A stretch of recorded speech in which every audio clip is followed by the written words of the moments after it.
నల్లగొండ జిల్లా మునుగోడులో యూరియా కోసం రైతులు బారులు తీరారు. తెల్లవారుజామున 4 గంటల నుంచే క్యూ లైన్లో నిల్చున్నారు రైతన్నలు. వందలాది మంది రైతులు గంటల తరబడి పడిగాపులు కాస్తున్నారు. ఓపిక లేక రైతులు ఆధార్ కార్డులు లైన్లో పెడితే సిబ్బంది విసిరిపారేశారు. దాంతో లైన్లో గంటల తరబడి నిలబడి ఓ రుద్రాలు సొమ్మసిల్లి కింద పడిపోయింది. బాధితురాలిని స్థానిక రైతులు ఆసుపత్రికి తరలించారు.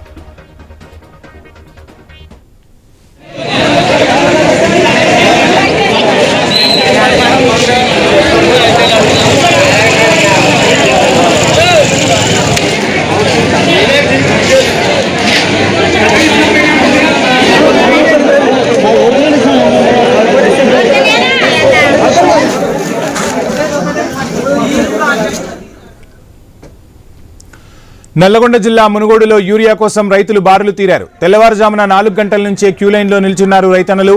వందలాది మంది రైతులు గంటల తరబడి యూరియా కోసం పడిగాపులు కాస్తున్నారు. ఓపిక లేక రైతులు ఆధార్ కార్డులు లైన్లో పెడితే సిబ్బంది విసిరిపారేశారు. దాంతో లైన్లో గంటల తరబడి నిలబడ్డ ఓ రుద్రాలు సొమ్మసిల్లి కింద పడిపోయింది. బాధితురాలిని స్థానిక రైతులు సమీప ఆసుపత్రికి తరలించారు.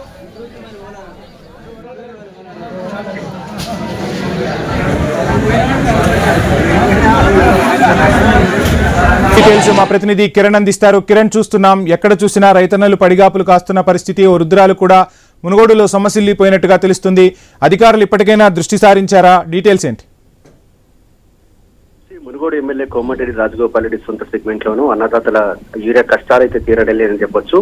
దాదాపు 20-30 రోజులు కూడా ఇటు ఒక్క యూరియా బస్తా కోసం దాదాపు గంటల పడి వేచి ఉన్న పరిస్థితి అయితే ఉంది. అయితే గంటలు వెయిట్ చేసినా కూడా ఇటు యూరియా దొరకని పరిస్థితి అయితే ఉందని చెప్పొచ్చు. కొద్దిసేపటి క్రితం మునుగోడు పిఎస్సిఎస్ సెంటర్ వద్ద తెల్లవారుజాము 4 గంటల నుంచే యూరియా కోసం అయితే రైతులు అయితే పడిగాపులు కాస్తా ఉన్నారు. అయితే నిన్న మొన్న ఎక్కువ కూడా యూరియా అంటే లైన్ సంబంధించి ఆధార్ కార్డులు వారికి సంబంధించిన పాస్బుక్లు లైన్ లో పెట్టేవారు. దీంతో అక్కడ ఉన్నటువంటి ఆ సిబ్బంది ఆ ఆధార్ కార్డులు అంటే ఎవరైతే లైన్ లో పెట్టినటువంటి వస్తువులను మొత్తం కూడా పడేయడం జరిగింది. దాంతో గత్యంతరని పరిస్థితుల్లో లైన్ లో రైతులు అయితే నిలబడ్డటువంటి పరిస్థితి అయితే ఉంది. చిన్న పెద్ద అని తేడా లేకుండా దాదాపు 70-80 ఏళ్ల వృద్ధులు కూడా లైన్ లో గంటలు వెయిట్ చేయాల్సిన వాటి దుస్థితి అయితే నెలకొంది. ఈ నేపథ్యంలోనే ఒక 70 ఏళ్ల వృద్ధురాలు అంటే నిలబడలే స్తోమత లేక ఒక సహనం కోల్పోయి కూడా ఒకసారిగా సొమ్మసిల్లి కింద పడ్డటువంటి పరిస్థితి అయితే ఉంది. దీంతో హుటాహుటిన ఆ వృద్ధురాలను అయితే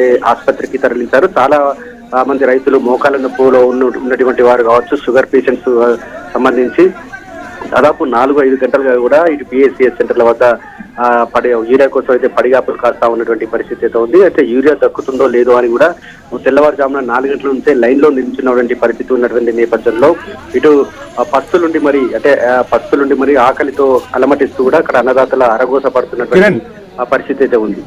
కిరణ్, ప్రభుత్వం చెప్తూ ఉంది పెద్ద ఎత్తున యూరియా నిల్వలు రాష్ట్రానికి చేరుకున్నాయి, గిడ్డంగుల నుంచి స్థానిక పిఎస్సిఎస్లకు కూడా మనం తరలిస్తున్నామని ప్రభుత్వం చెప్తుంది. అయినప్పటికీ యూరియా కొరత ఇంకా రైతన్నలను వేధిస్తున్న పరిస్థితి చూస్తున్నాం. అంటే నాట్లయిపోయి 15 నుంచి 20 రోజులు అయిపోయిన తర్వాత ఖచ్చితంగా యూరియా అందించాల్సి ఉంటుంది. ఇది దిగుబడిపై కూడా ప్రభావం చూపే అవకాశాలు ఉన్నాయి. ఇప్పటికైనా వ్యవసాయ శాఖ అధికారులు ఆ విధంగా దృష్టి సారిస్తున్నారా? గ్రామాల్లో పరిస్థితి ఎలా ఉంది? వైపు ప్రభుత్వం కావచ్చు, పాలకులు యూరియా కొరత లేదని చెప్తున్నప్పటికీ కూడా కానీ క్షేత్రస్థాయిలో చూస్తే మాత్రం ఆ పరిస్థితి లేదని కూడా మనకు స్పష్టంగా తెలుస్తా ఉంది. ఇప్పటికే 20 రోజులు కూడా ఉమ్మడి నల్గొండ జిల్లాకు సంబంధించి భారీ ఎత్తున ఇటు రైతులైతే ఏసీఎస్ సెంటర్ వద్ద కావచ్చు, ప్రైవేట్ డీలర్ వద్ద పడిగాపులు కాస్తా ఉన్నటువంటి పరిస్థితి అయితే ఉంది. ఉదాహరణకు ఒక లోడ్ వచ్చిందంటే 200 బస్తాలు ఉంటాయి. 200 బస్తాలకు సంబంధించి 400 మంది రైతులు క్యూ లైన్ లో నిల్చున్నటువంటి పరిస్థితి అయితే ఉందంటే రైతుకు ఒక్క బస్తా ఇచ్చినప్పటికీ కూడా మిగతా రైతులకు అందని పరిస్థితి అయితే ఉందని చెప్పొచ్చు. ఇలా చాలా చోట్ల కూడా ఇటు రైతులు యూరియా కోసం లైన్ లో నిలవడం, ఇట్లా సొమ్మసిల్లి పడిపోవడం వంటి ఘటనలు కూడా థ్యాంక్ యూ కిరణ్. బులెటిన్లో షార్ట్ బ్రేక్ తీసుకుందాం. Stay tuned.